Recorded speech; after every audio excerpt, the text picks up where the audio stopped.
War. Ah, yes. War never Fallout changes. 4. A game that aged like a fine wine.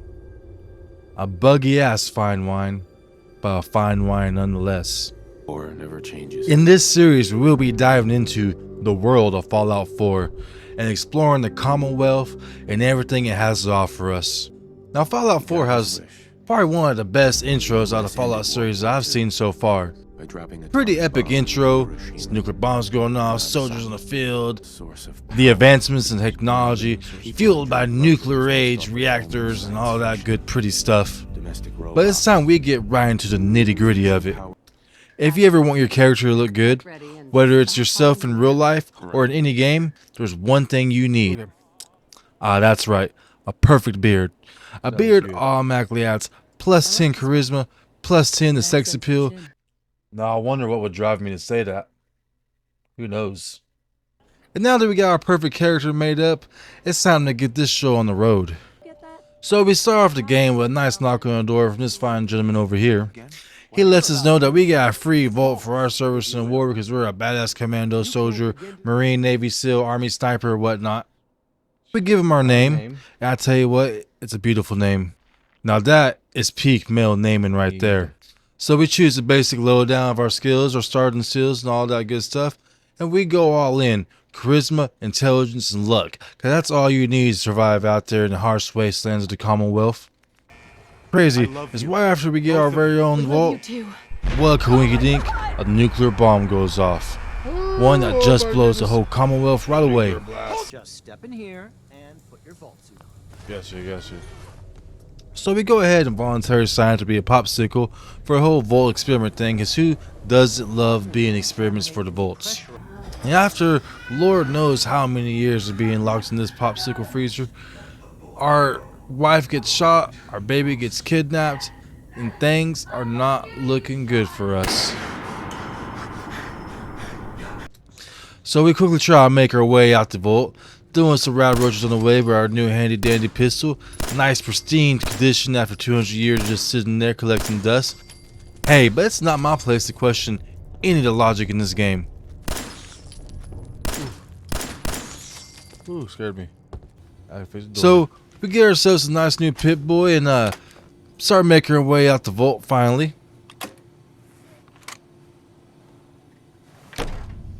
Vault door cycling sequence initiated. Please stand back.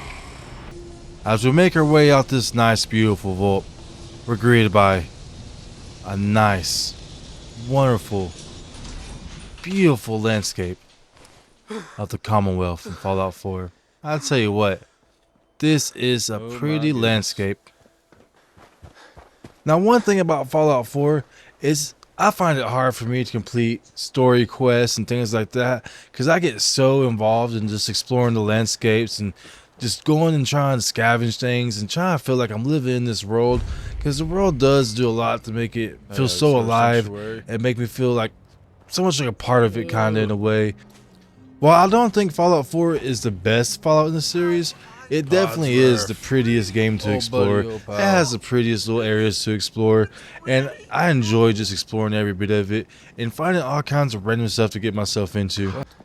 So we start out by talking to Cosworth when we get to Sanctuary. We go out and clear some bloat flies out of the few houses around Sanctuary to our left and things like that. Just give no 1-2 bug with my shoe, a bullet right in the face. It never hurts anyone, you know.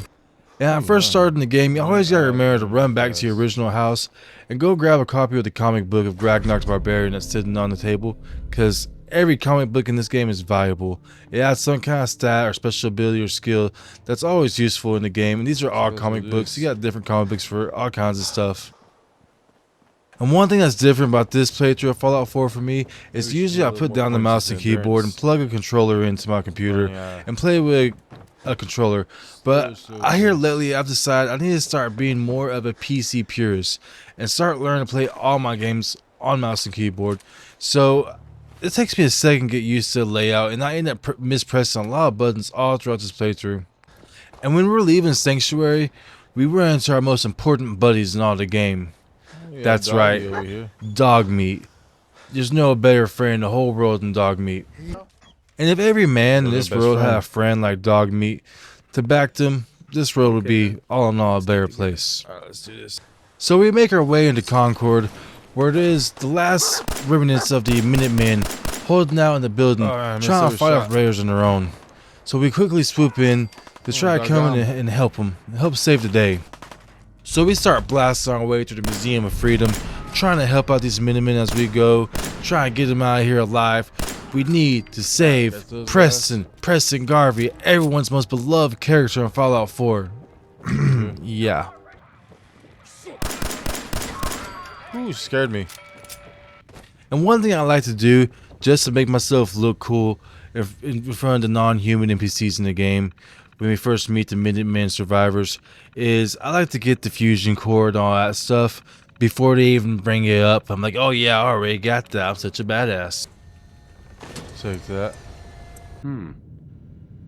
Actually, I already grabbed the fusion core. We're set. Well, all right. Maybe our luck's finally turning around. Might be. Let's do it. See, I just look like a complete badass in front of all the NPCs. Know they picked the wrong fight. We need. We gotta make sure we go and grab us a new comic book and also grab the bobblehead while we're at it. Now here comes the real fun. It's time to get us some power armor. Now in the other Fallout games, power armor is just like unique, majestic thing, some late game thing that it takes a lot of work and hard work and dedication to get. But in Fallout 4, it's just something you're gifted at the beginning of the game, which I don't know how I feel, but I don't really care. Most of the time I don't even use the power armor, but they do make your introduction with the power armor fun as hell. You'll see what I mean. And as you're just casually blasting away raiders, show them who's boss, boom, Deathclaw comes out. Beginning of the game, introduction, Deathclaw. Other Fallout games, Deathclaw is a late game character, but here in Fallout 4, boom, they put it all down on us at once. I guess if they're gonna give you power in the beginning, they're gonna give you a late game fucking monster at the beginning. Hell yeah, let's do it. And after slicing through the raiders and that whole Deathclaw like butter with our power armor and minigun, we go back into the museum, talk to Preston Garvey, and he's like, hey man, thanks for helping us out. Will you come meet us over at Sanctuary? Because I'm going to be calling you all the time because I can't do nothing on my own. Please. And I'm like, oh yeah, man, that sounds great. But yeah, I'll do that. But I really need to get to Diamond City because that's where the action's happening. I want to be part of the big city life. Big old Diamond City. Murphy, I'm working from now. Look, So we meet up with Preston Garvey over here in Sanctuary. And he's pretty much like, yo, man, thanks for your help and all that good stuff. But you know what I could really use some help with? There's another settlement of settlers out there that could really use help, and they would love joining the Minutemen. And I'm like, sure, dude.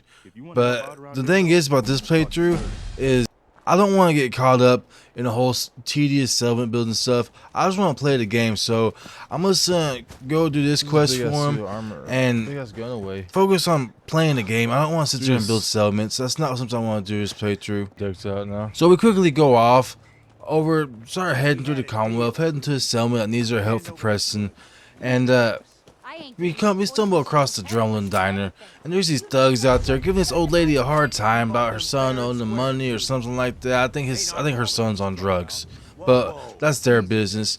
So we go out to try to intimidate the thugs, and what we do is like, hey, lower your gun, but oh yeah, I'm gonna kill you now, just cause, fuck you. So we go in and talk to Trudy, and she's kind of like, thank you, you know, here's some caps, have a good day. Come back if you need to buy something. And we're like, all right, yeah, that's cool. Peace out. And as we're making our way to the settlement, I think it's called the Oberlin Station or something, lo and behold, we run into some Raider scum. So we go out there, and we'll quickly try to take care of them, show them our muscles, show them our might. And I'm pretty sure that the Raiders was mourning over a friend, because once we take care of her and go look at what was going on, it seems like her buddy's dead in the ground. So we pay our respects and stripped him of all their stuff of value, you know, for the common good of mankind. Now, shortly after running that whole Raider experience, I find this like greenhouse ran by robots, and I thought it was pretty unique, so I went to go check it out. Ready to hand over those mute fruits. And so we talked to the robot supervisor. He's a pretty cool guy. I like him. Me and him could probably become buddies. He pays me for some tomatoes, and we quickly head by our way on our sweet journey to the Commonwealth. And we finally make our way over to Oberlin Station, where we go and see what we can assist these settlers with, what they're having problems with. So, come to me, tell me your troubles. I am your therapist, I am your doctor. So she tells us there's this group of raiders giving their settlement problems, and like, hey, if you go take care of them, we'll join the Minutemen, we'll be under y'all's protection or whatever, which sounds like great, just more responsibility for me to deal with. But being the good Samaritans that we are, we start making the treacherous journey over there to the Convergent Assembly Plant to take out this raider gang that's giving them all these problems, because that's just what we do. We're everybody's problem solvers. We're out there to help everybody, but is everybody out there to help us? Are we just everybody's walking map? It leaves me wondering, makes me think, it's kind of like real life, But on the way out there, we hear gunfire and stuff going on from distance, and lo and behold, it's the badass Brotherhood of Steel guys, and they're over there fighting up hordes of zombies. So we go out there and give them what little help we can.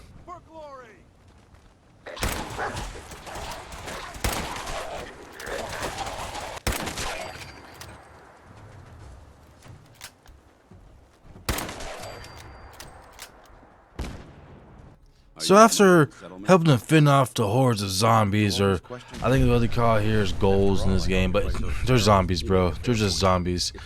Instead of being like, yo, man, thank you for the help, because I was down on the ground getting my ass kicked, he's like, starts questioning me, interrogating me, like, bro, chill out, dude. Look, what's up? Well, he invites us in the police station to, arm up with the stuff they have inside, which really is not really anything they have for us to gain inside. Not that much stuff. But at this point, if we want to, we can start the whole Brotherhood of Steel quest line and get started on that. But I just come in there and take as much stuff out of the police station as I can and get continuing down to the Convergent Assembly Plant.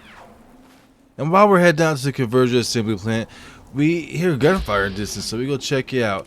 And it turns out raiders and scavengers are out there duking it out. So we go out there, we end up killing all the raiders, all the scavengers, and taking their shit.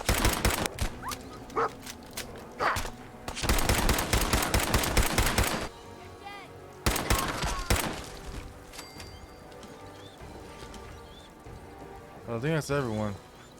Despite numerous setbacks and unexpected events, we finally make it to the Convergent Assembly Plant. And from there, we're greeted with a hail of bullets. Everyone's raining down on us hard. They're blasting us, man. And so we fire away, all the way through the little outside area, trying to get our way into the building. Oh, grenade? So we finally get inside the building, and it's time for us to clear this mofo out.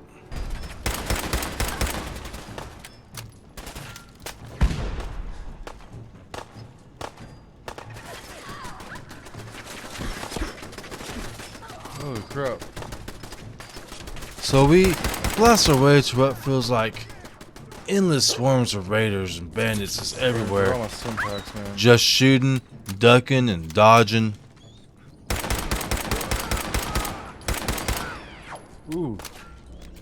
And after a good 10 to 15 minutes of just mindlessly fighting raiders, we find our whole leader out there. His name is Jared, and I'm pretty sure it's the same Jared from Subway. But we go ahead and take him out and give him a good old bullet to the head. There you go. So it says we completed the quest, so we start trying to clear out the rest of the bandits and start heading back to Oberlin Station.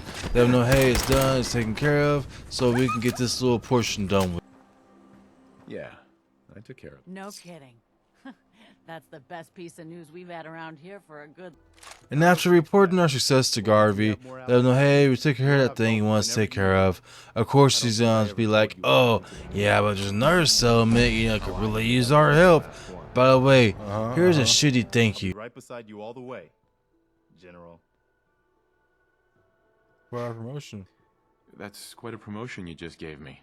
The leader of the Minutemen has always held the rank of General. Oh yeah, and we became the leader of the Minutemen. We're now the General. A very prestigious title. Wanted by all the citizens of the Commonwealth. They want to be General Minutemen because there's so many benefits that come with it. Yeah. And of course, He's like, oh yeah, we go clear out this summit for us too. What is that? And we're like, oh yeah, but we don't plan on doing that. We got better things to do in our mind. I just want to get to Diamond City. The whole We're getting close to goal the of this first part of playthrough is just make it to Diamond City. That's where I want to be. So we continue on with our treacherous march, fighting through giant bugs and super mutants. Over here, just blasting anything that moves, anything that could be a danger to us, just taking them out. And as I make my way through Boston, I can feel myself just getting closer. Closer to where we really want to be. The jewel of the Commonwealth. But here we are. We finally made it to Diamond City, where we have Piper, our future girlfriend. I just want to let you know, spoiler alert. After arguing with the guards of the city because they won't let her in because she's such a nuisance and a pain in the ass. But that's just a normal woman, right? I'm sorry, but Mayor McDuck. So after lying to the guards and telling them that we're a traitor, we get them to open the gate for me and Piper so we can get our way into the city.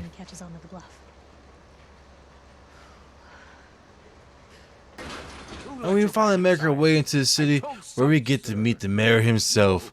He greets us, bitches out Piper, and tells us how awesome his city is and that we're welcome anytime. Commonwealth. Safe, happy, a fine place to come. Spend your money. Settle down. Don't let this muckraker here tell you otherwise, all right? Well, now that we're here in Diamond City, we've made it, achieved our boys. first The jewel of goal, the Commonwealth. make it to the big city. We quickly make our way to the merchants we need to talk to you. to unload all this loot and gear that we've got, killing everybody along the way just to get here. I'm the new guy. The feeling of finally make it to Diamond City and achieving our first goal in the game is a good feeling. Set goals, achieve them, and stand by them. Well, this is the end of our first episode in our Fallout series, where we go through to tackle the Commonwealth and all the challenges and explorations and treasures and beauties it holds. But our next set of goals for our playthrough is, like I said, I don't want to deal with settlement building, but I do want to buy the house in Diamond City and kind of make that our main base of operations. So I hope you enjoyed the first episode. Leave a like, subscribe if you will, and there will be more following this. So if you enjoy Fallout, be sure to hit that notify button so you know when the next episode for the Fallout series comes out. And don't forget to check out my other videos. Anyways, I appreciate y'all for sticking around. And take it easy, guys.